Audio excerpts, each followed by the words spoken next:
Freedom budget for the state of Florida. 4 years ago, I had the privilege of doing a governor's budget recommendation in February of 2019. And at that time, people were excited about the direction of Florida. We were able to propose a budget that was really healthy all across the board. We had $5.2 billion in total reserves. We had $1.4 billion in unallocated general revenue.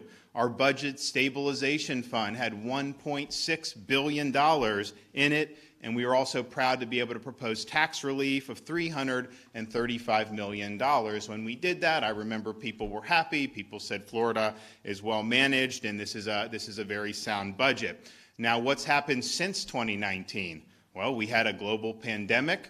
We've seen massive inflation like we haven't seen in many, many decades. We saw shortages of key items like baby formula. We've seen supply chain disruptions, and we've seen very, very high energy costs. And yet, through all of that, Florida is stronger than ever.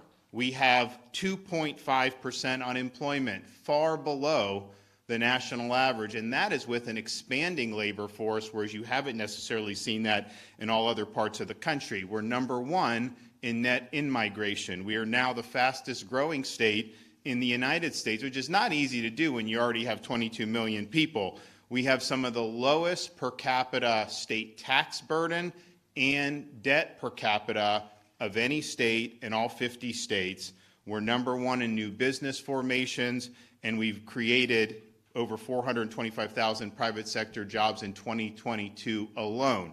So if we were here 4 years ago and people said that we would be able to propose what we're proposing today, most people probably would have said that that wouldn't have been possible. But if you would have told them everything that had happened in these 4 years, they definitely said it wouldn't have been possible. Well, today we're able to propose this framework for freedom budget that has total reserves, whereas we were $5.2 billion 4 years ago. We're able to propose total reserves of $15.7 billion, whereas we had unallocated general revenue 4 years ago at $1.4 billion. Today, we're able to propose $6.9 billion in unallocated general revenue. Our budget stabilization fund 4 years ago was $1.6 billion. Today, we can propose that rainy day fund at $3.4 billion.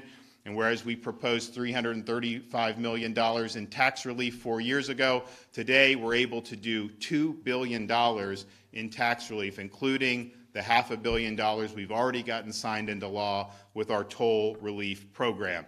So that is strong performance that shows you that the state is going in the right direction. Now you look at that and you see those reserves, and that is $15.7 billion, not even accounting what the revenue is going to look like between now and the end of June. They redid the revenue estimates last summer because we had been blowing past them, and so it's like, okay, you kind of got to figure out, things are going well, we're churning out a lot of revenue, we have people visiting, all this other stuff, home sales, so they upped it, and they said, okay, we are expecting more revenue now, and yet every month since they did that, we far exceeded, sometimes by a couple $100 million, sometimes by $500 million. So this budget doesn't even include February, March, April, May, June, but even being very conservative, you're looking at another $1.5 billion on top of this, so probably end up over $17 billion, but that's also taking out what we just proposed earlier this week with the Moving Florida Forward initiative. We're in a situation where our state's growing, and not just for people moving here, all the people that visit here. We've been very strong on infrastructure historically in Florida, not just with me, but some of this stuff really needs to get moving, and so we have very critical projects in places like Central Florida, Tampa Bay, South Florida, even the Panhandle, that are in the kitty, that are being planned to be done, but would take 20-some years to be able to do. So we're doing $7 billion, including $4 billion in general revenue this year to be able to accelerate that. So you're going to have some of those programs that are going to be done a decade earlier than what it was ever doing. Had we not done that, you'd end up with well over $20 billion, $22 billion, somewhere around there in total reserves, and you don't want to be like California, where you have a massive budget shortfall. You want to be healthy, you want to make sure that you have strong reserves, but at the same time, when you're in a situation where you have really persistent inflation, where you have a growing state, where there's infrastructure needs, you don't want to just have all this money just sitting there, because that's telling me that you're not doing as good a job as you need to be doing, returning money back to the people with tax relief, meeting needs that are really, really significant. And so we're able to do all of this, still have those reserves where no one would thought possible, but I mean, we're doing really, really big things. So if you look at the tax relief, we already did the $500 million. I had promised that earlier last year, and we didn't even have to wait till the regular session. We got it done in December because we thought it was important that people start off the year being able to get that. So starting this month, commuters are going to get a 50% rebate on all the tolls that they did if they have the Sun Pass or these other passes, and that's going to save people hundreds of dollars this year, and some people thousands, because you have some people that pay hundreds of dollars a month in tolls. So you take that bill from commuting, you cut that in half. That's really, really significant, especially when you have inflation crunch. We're also doing permanent sales tax exclusions on all baby necessities, including cribs and strollers. It's hard enough raising kids as it is. Now you get baby food, diapers, wipes, the whole baby clothes, the whole shebang, including things like cribs and strollers, which are very, very expensive. So that is going to be permanently tax-free in the state of Florida. We're also doing a permanent exclusion on all over-the-counter pet medications, because they're parts of our families too, and these are things that you need to do, so that's going to give a lot of Floridians relief. And then we just added, because I think it needs to be done, no tax permanently on gas stoves. They want your gas stove, and we're not going to let that happen, and we're not even a state. The way Florida was built, a lot of this wasn't even connected to gas lines. You got a lot of electric stuff, but it's just the principle of, this is ridiculous that they do want to go after it. They got blowback, so they kind of had to back off. They want to go after the gas stoves, and so we're saying, we want you to be able to buy those free of charge from the state of Florida for taxes. We're also doing one-year sales tax holidays for household items under $25, and so that'll be everything from detergent to trash bags. These are necessities, and people are going to be able to get those tax-free. All dental hygiene products, tax-free. All toiletries, tax-free. Children's books, tax-free. Children's toys, tax-free. All kids' athletic equipment, tax-free. And I think something really, really great, no tax on pet food in the state of Florida. So this is going to be really, really good for families in Florida. And if you do all this stuff, if a family commutes, if they have young kids and all this stuff, you're talking potentially thousands of dollars in savings when all is said and done. So we're proud to be able to produce that. We also have other tax relief that's very, very significant. Over $140 million for small business relief. They have to file their sales tax every month. They get a $30 exclusion. We're going to double that to $60. That's going to save small businesses over $700 a year. We are doing not one, but two back-to-school sales tax holidays. You have one for fall semester, and then you have one for spring semester, and I know a lot of parents will appreciate that. We're going to continue doing our 14-day sales tax holiday for all disaster preparations. As we saw this past year, you hope for the best. It was such a quiet hurricane season for like the first few months, and everyone's like, man, as soon as people started saying, you know what, maybe we're not going to get anything, that's when you had Ian form, and then of course we got hit with Nicole on the back end late in hurricane season. And so I think Floridians, having seen that, realize it's important to prepare, and so they're going to have the ability to do that tax-free. We're going to do 15-week sales tax for what we call the Freedom Summer. So this is outdoor recreation, this is tickets for events and museums, and really things so people can enjoy the summertime in the state of Florida. So this is something that's really significant. So $500 million for the tolls, all these other tax provisions, it's $1.5 billion. The state of Florida has never done that much in tax relief before. And oh, by the way,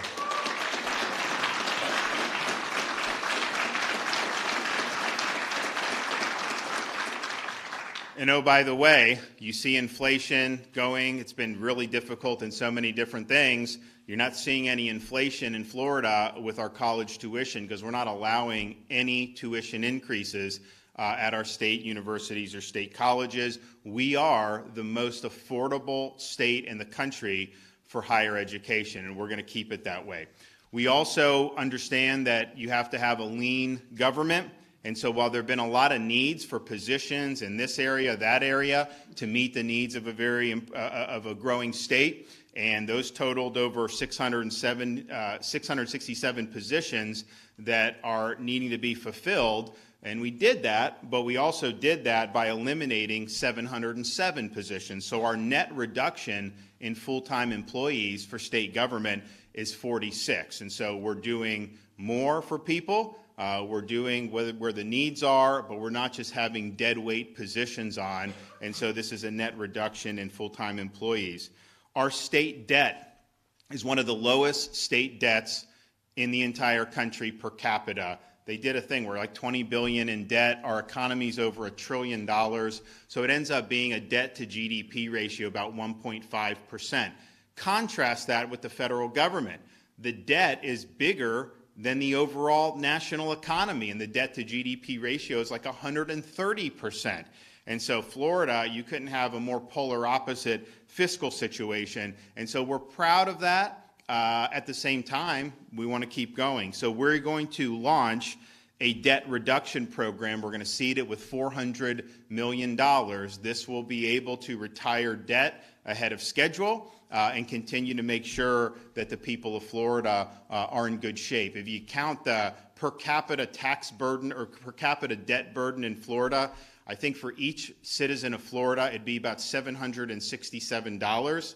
Contrast that to the federal government. If you took each individual American and said, what is their share of the national debt? It's over $90,000 per American. And so, again, a radical difference. So we're going to do this debt reduction. We think it's going to be very important. We also are going to do something which I don't think any other state has done. We're going to create and we're going to seed with $1 billion a new state investment fund. So this is basically taking surplus that we have and said, okay, instead of it just sitting there, why don't we put it to good use? It'll be, in terms of tapping into it, it'll be below the budget stabilization fund. So you'd have to exhaust the BSF before you could even get to this. I don't foresee that being necessary, but nevertheless, that would be the priority. So it's $1 billion into the fund. It'll be invested by the State Board of Administration. The first 3% of the returns go back into the fund so they can continue to build the fund. The next 2.5% on top of that will go to the debt reduction program. And so we've put money for that. Then this will continue to feed money into that if they have positive returns. And everything above that 2.5% will go to general revenue. So I think this makes a lot of sense. I think it's something that is putting the money to good use, and we're going to continue to lead on fiscal responsibility and making sure that our state is not drowning in debt. Some of these states have massive, massive debt. Some of them have deficits, even though they got a lot of money from Uncle Sam over the last few years, still running big deficits. And so Florida, we're built to succeed now and deep into the future, and I think these debt policies are going to be very, very, very positive. This is a great budget for education in the state of Florida. We're proud to say that we've been ranked pretty consistently over the last few years #1 in public higher education system, and largely because of how affordable our education system is. We're also #1 in education freedom, and I think we're going to bolster that ranking significantly after this legislative session. #1 in parental involvement in education, and I think we're going to do more to fortify that. And then if you look at the 2022 NAEP results, the nation's report card, we came in 3rd and 4th respectively in 4th grade reading and math, but if you control for demographics, we would clearly be #1 in the country in both 4th grade reading and 4th grade math. And so we're proud of that. We want to build off that success. So this budget will have a record $26 billion for K through 12 education, $1.6 billion for early childhood learning and for VPK, and $1 billion for our salary increases for teachers in our categorical budget. You know, we actually had to you increase education spending, and you have school unions that will use that for different things, and it doesn't go to teachers enough. So we said this can only go for teacher salaries. We put this in several years ago, and we've increased it every year. This is a $200 million increase from last year. But, it's frustrating. We did that. The budget was signed last spring, and you still have some school districts, they hadn't paid their teachers more when they had the money in the kitty, because this is all playing politics with that. So this is the biggest investment that's ever been made, but I think they need to actually pay them on schedule. So maybe we'll put something in there to make sure that they actually do it and they don't drag it out. But that's a big, big win for teachers. We are going to have an increase of $205 in per pupil spending, $8,453 per student. That's the largest that Florida has ever had. Increase in the base student allocation for $121. We'll do $400 million for school safety and mental health program. That's an increase of $60 million. $5 million, which is an increase from, I think, $3.5 million last year for security at our Jewish day schools, and $10 million for our new teacher recruitment program that's seeking to enlist retired military veterans and first responders to come and serve their community in the classroom. For higher education, we are fully funding at $614.5 million Bright Future scholarships for the citizens of Florida. I mean, I think it's good that if you're a good student, you may have options to go other places. Decide to go to a state university in Florida, basically you could go for free, or at least have the vast majority of it paid for, in terms of your tuition. And so you can graduate using Bright Futures with virtually no debt in the state of Florida. And that's not true in many other parts of the country. In fact, our out-of-state tuition is lower than some places in-state too. Someone was telling me about how much it costs to go in-state in some of these other places. Way, way more than it costs to go in the state of Florida. So we're proud of that. We're doing, I mentioned this yesterday, we're going to put $100 million in the kitty for each of our universities to compete for, where they can go and recruit with higher salaries, great tenured, potentially professors, maybe assistant, maybe tenured, bring them on and be able to pay for really, really good performance. I mean, some of these people in some of these schools, they don't make that much money. If you find really good people, we now are putting money where our mouth is. You could go and recruit those. And we're going to do, in a few weeks, I think, when the LBC meets, they're going to do $15 million for New College for the recruiting there. You've seen there's some changes there. We're reorienting the mission for classical liberal arts instead of what it was. And I think there's huge interest in this, but you're going to be able to go there, potentially live in a very nice part of the world, and make more than whatever you were making. So we're happy to make that investment. We're also happy to continue to make investments in workforce education.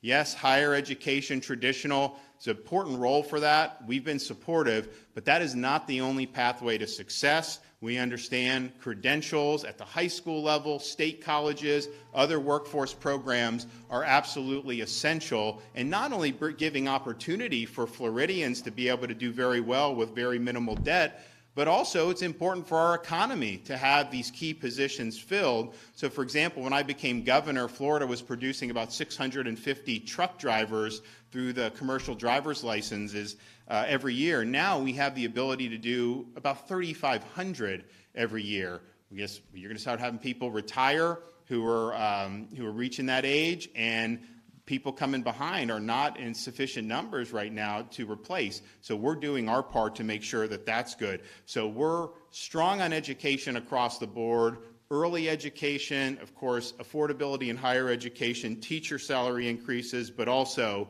workforce education, and really stressing that these are honorable pursuits. Getting a piece of paper to hang on your wall does not make you better than somebody else who may have a credential, and some of these people are doing very, very well. So we're excited about that. Infrastructure and economic development. I mentioned the $7 billion for moving Florida forward. Some of those projects are in dire need. You could just get stuck on I-4 and Champions Gate and Ocala by 75, by the Turnpike. You could just get stuck. And it's not just rush hour traffic. I mean, at any hour of the day, you can potentially get stuck. And I don't see that alleviated until we actually do what needs to be done. So rather than wait another decade or so, we're going to start those projects now. So that's $7 billion, $4 billion in cash from this budget directly. They'll leverage that to get to the $7 billion. And we are going to be making sure that we're supporting that all the way through. But our FDOT work program, we're going to be able to fund at a record $13.4 billion. And so, growing state, you got to do what you got to do.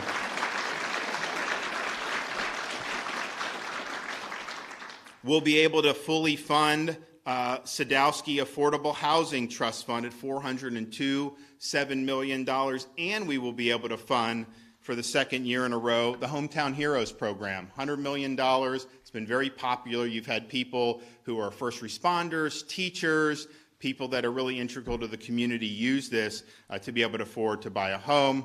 We're asking for $100 million for the Governor's Job Growth Grant Fund. That has been very effective because I can take requests from local communities, and it's very nimble, and I can go give checks. And I think that it's something, particularly some of our more rural areas, have really appreciated. We are also asking $30 million for the Rural Infrastructure Fund and over $100 million for high-speed internet, particularly in these underserved areas. And we're going to do more on the broadband. You'll hear announcements very soon on that. So really doing good on economic development. And of course, Florida, the beauty of Florida, conserving Florida's beauty, protecting Florida's beauty has been a staple of our administration from the very start. Over 4 years ago, we made big, ambitious promises. But my view is I don't promise things unless I know I can follow through. And I know it wasn't necessarily going to be easy, but I felt that we had the people of Florida behind us on this one. So we set out an agenda.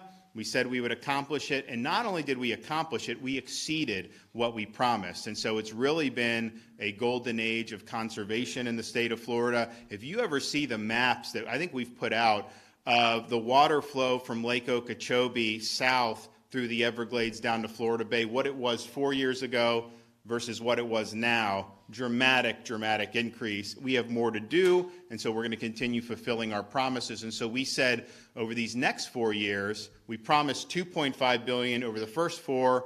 That was $1 billion more than had been done the previous 4. We exceeded that by a country mile. Now we're promising $3.5 billion over these next 4 years.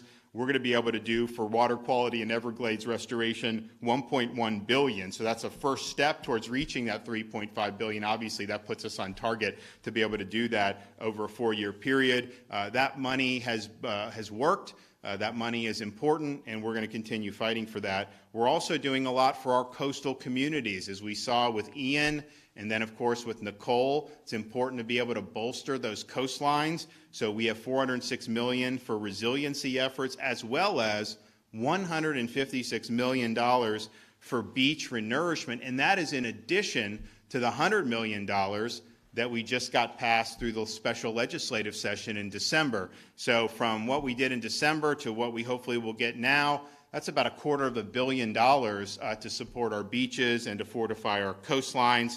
We're going to asking for $15 million to enhance the oyster restoration efforts at Apalachicola Bay, which is very important for the culture of that community, as well as $21.2 million for coral reef protection, which is really important in southern Florida. I'm excited about what we're going to be able to do with public safety. We've taken very clear position on public safety, making sure we're a law and order state. And I think the people that wear the uniform in the state of Florida appreciate the fact that the state of Florida has their back, because they understand it's an important part of having thriving communities. And so we've done a lot leading up to this point. This year, we're going to be able to do $124 million to increase salaries across all the state law enforcement agencies, FDLE, Highway Patrol, Fish and Wildlife.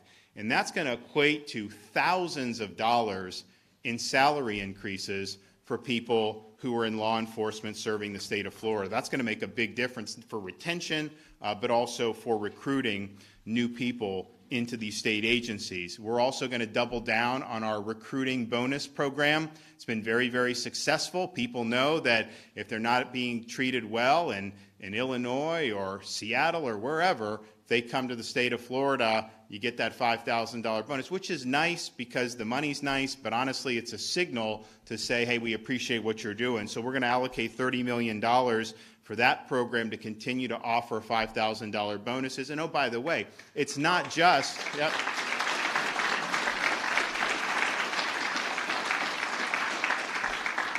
it's not just recruiting from other states. When you have new people in Florida going into the profession, these young people, they're also eligible for that bonus. So they may have options about what they want to do with their life. If they go and they commit to this, they get the $5,000 bonus. We're also going to allocate $20 million to assist local law enforcement efforts in combating the fentanyl epidemic.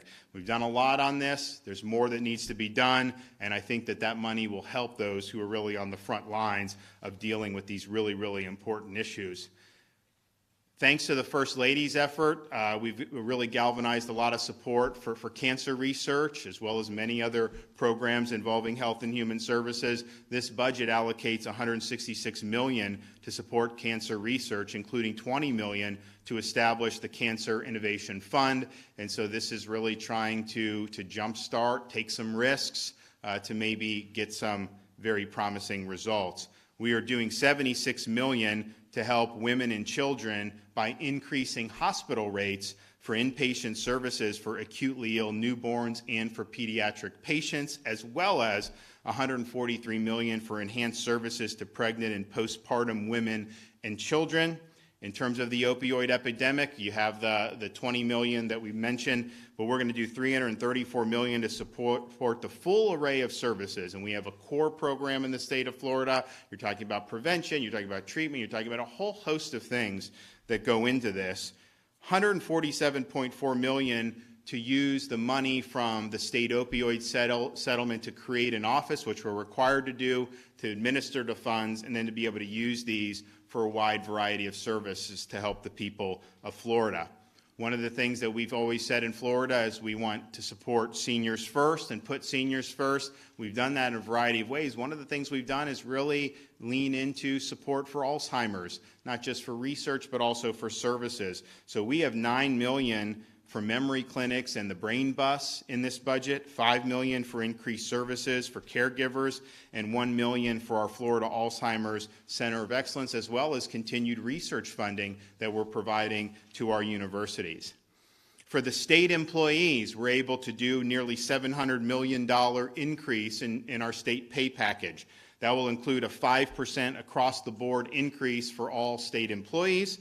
It will include an additional 10% increase for, quote, hard-to-hire positions of importance that have critical needs. So there's just some things where they can't get people without being able to offer higher salaries because people can make a lot more money elsewhere. So this allows that increase, which will be significant. We've now been able to increase the starting pay for correctional officers to $23 per hour. When I became governor, they couldn't hire them because they could work at Wawa or some of these other places. So now we've made it a lot more competitive, and that will help with recruitment and retention. Our state law enforcement increases that I mentioned are on top of the 5%. So everyone gets the 5, then the LEs get the increase above and beyond that. We're also doing in addition to all that, targeted pay increases for critical staff at DCF Child Protective Services, again, because it's hard to keep people if you can't pay decent. We're also going to pay more for folks involved with licensure at DBPR because we want to increase the speed that the licenses are being able to be admitted. For our state retirement system, we're going to provide increase of 3% for the employer contribution in the state retirement system. We're also going to do a 4% increase in pension benefits because you have inflation that has depleted the value of those benefits. Now, when I did this 4 years ago, we had 82.4% funded. Today I'm here, it's 83.9% funded. But what we've done each year that I've been in office, we've reduced the assumed rate of return. And so if we had the more rosy assumptions for this, we'd probably be 86, 87% funded. So the fact that we've had all this turmoil, had some market turmoil, and we're basically where we were and probably much better if you had that, I think that that's a good sign, and I think we're going to be able to build from here. But at the end of the day, we really want honest accounting, and we could fudge the numbers a little bit. But, so we've been reducing that assumed rate of return. We think that's the conservative approach. We think that that's something that makes the most sense. So this is a big deal in terms of this budget. I think it's going to meet the needs of the people of Florida. It was only possible because we've been a state that's been able to thrive over these last few years. And we're going to continue those policies going forward, and I look forward to working with the legislature to be able to bring some big victories back home for people all throughout the state. With that, take some questions.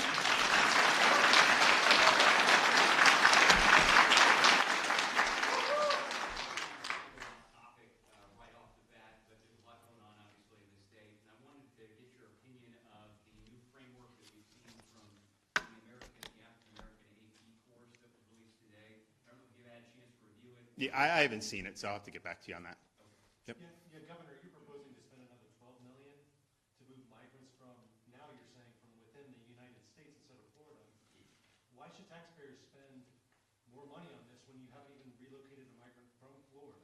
Well, because I think we've had a deterrent effect, and I think people are sick of having an open border with no rule of law in this country. So we can just sit here and do nothing about it, or we can actually stand up and say whatever tools we have at our disposal, we are going to be used. There have been millions and millions of people that have come across that border illegally over the last 2 years, and it's an abdication of the duty to enforce the law.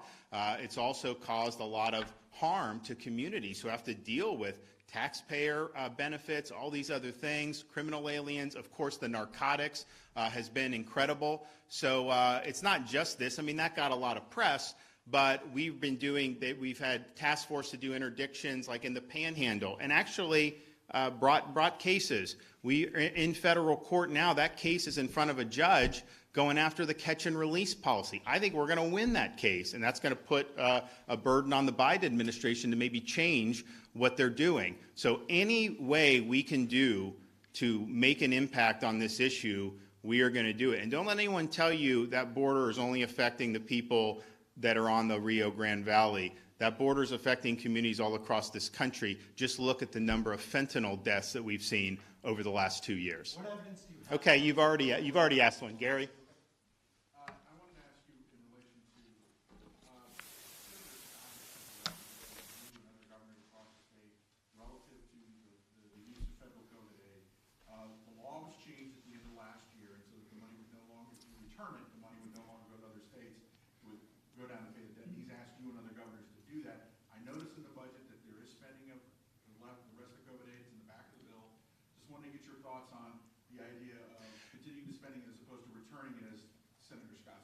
So if you look at how much money that is, what is it, Chris? Like $100 million, $200 million, a few hundred million? It's how much dent would that make in the debt? I mean, seriously, I appreciate when federal folks are concerned about how we're managing this. Why don't they get their house in order? Why don't they stop spending so much of our money? Yes, sir.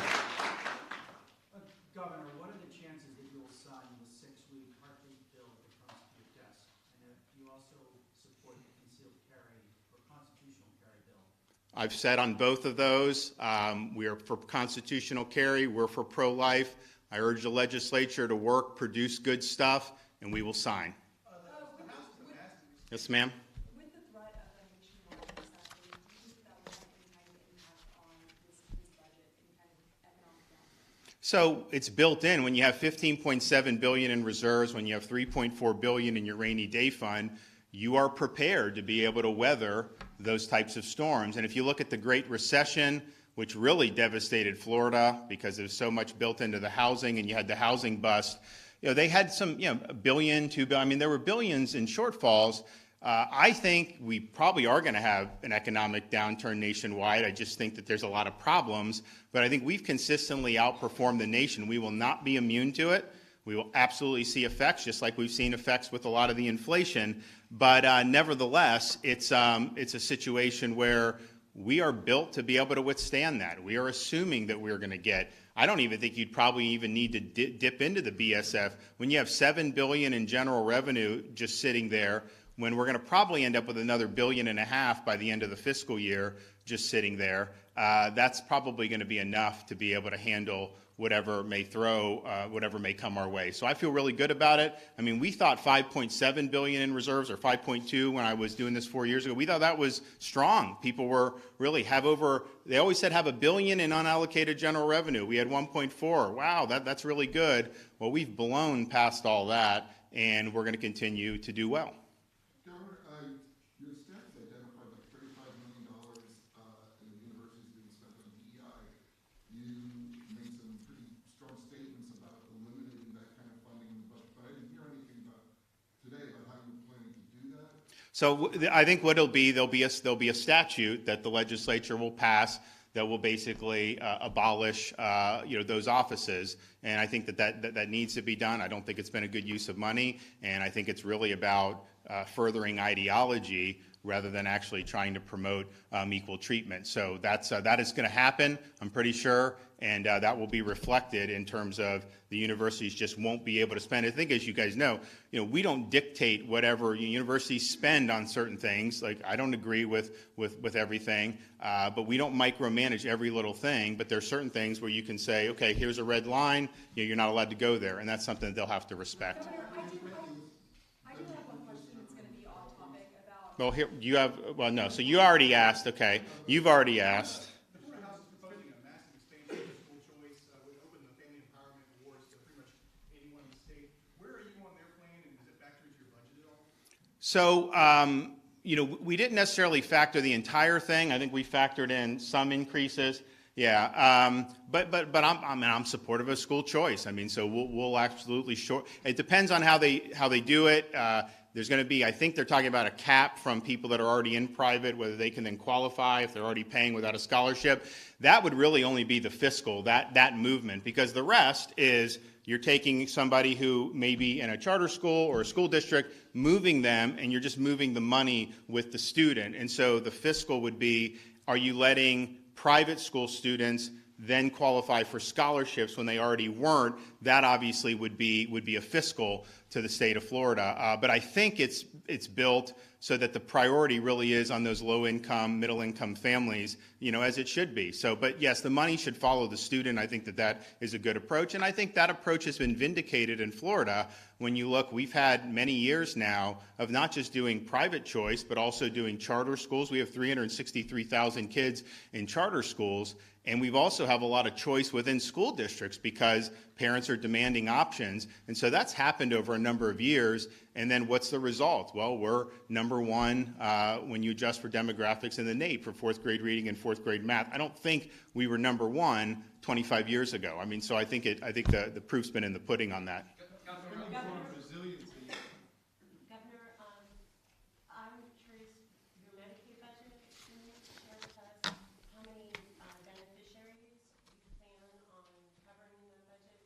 Do you know how many? Fully funding the Social Services Estimating Conference, about $5.4 billion. So can you comment on how much of a reduction that is for the year going forward? I don't think is it a reduction? Yeah. There's no forecast reduction because we adopted this conference estimates. But your administration, sir, is now that the public health emergency has expired, you're rolling out. Whoa, when did that expire? Did it expire? Well, no, but it has not expired, has it? I think The Biden administration announced it would expire in May. Well, yeah, but I think they played footsie with that before. We'll see. I think that it would be. Is your administration going to begin to disenroll 900,000 people beginning April 1st? We budgeted for. We have the budget for what we did, and we'll follow through on that budgeted amount. What can we expect with Reedy Creek in the coming month in the special session? Yeah, I mean, Reedy Creek is exactly what I said. I said, we're not going to have a corporation controlling its own government. That's going to be revert to the state. I'd rather it be the local, but I don't think that they're prepared for it. So the state's going to have a board to run it. So Disney will not have self-governing status anymore. We're going to make sure that there are no special legal privileges and that they're abiding by the same laws. That'll be in the bill, and then making sure they're paying their fair share of taxes and paying the debt. You remember when we did this, people said, oh, all the Floridians are going to get soaked with the Reedy Creek debt, and all these people's taxes are going to go up. Not happening. We said that at the time, and now we'll have a great framework in place to be able to bring some sense to this and just understand that it's not right to put one company in this special status. And so what we're really doing is just doing equal treatment, and I think it's exactly what we said we would do. Governor, what is in the budget? What is in the budget? In the past, you're increasing resiliency, and you've dismissed climate change as left-wing stuff. But is spending on resiliency going to be enough? What I have said is, you will have people that say under climate change that gives them the right to regulate and control everything people do. And we reject that in the state of Florida. They claim climate change for gas stoves. They claim all this stuff. Notice how they don't like gas, natural gas. They don't like oil.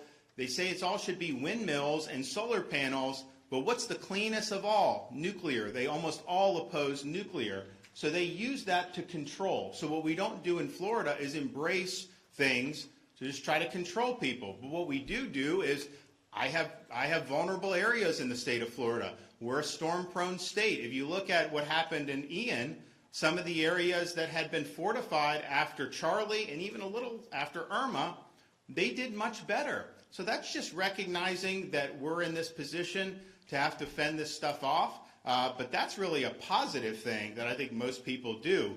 Take away gas stoves, take away this, all that other stuff. That's not going to happen in the state of Florida. And I do think that is really what they use more than anything else to try to justify exerting control over people in this country. And we're not going to let that happen. Florida has the most death row exonerees in the nation. Most of those exonerees were sent to death row on non-unanimous jury sentences. As we look to move in that direction again, how do you factor in the risk of innocent people ending up on death row? Well, if they're exonerated, then the system worked, correct? I mean, there's copious appeals. I think in what we saw with Parkland, to have one juror stop that wasn't about somebody that was going to be exonerated. Nicholas Cruz is not going to be exonerated. He's guilty. Everybody knew he was guilty from the moment this happened. In fact, before there was even news reports, people in that community, when this happened, they all said it must have been this guy. So this was a ticking time bomb that a lot of people didn't take seriously. So you have this terrible tragedy, and it's like it takes years to even get him to this point when he pleads guilty. And then you have this, and it's almost all the jurors said this is appropriate, and you have like one that says not. So I think in this situation, it's you have the guilt phase is a unanimous jury. That's always been the case. The penalty phase has never required that until very recently with a decision that's been overturned. So if you're talking about somebody that's wrongfully convicted, that was convicted by a unanimous jury, and that's how that will stay in the state of Florida, and that's how we've pretty much done it for at least recent history. But on this death penalty, and I respect people that don't agree with it, but that's the law in Florida, and if that's the appropriate punishment in this situation, you've got to have jurors that are willing to actually administer that. And I think that we sometimes will get some that really don't have any intention of doing it. So you have one of those on the jury, then all of a sudden it throws everything else out the window. So, Chris Spencer is going to come and answer more questions about the Framework for Freedom budget. But I think that this is really, really exciting, and I don't think too many people thought we'd be in this situation if we were here 4 years ago. So thank you all. Take care.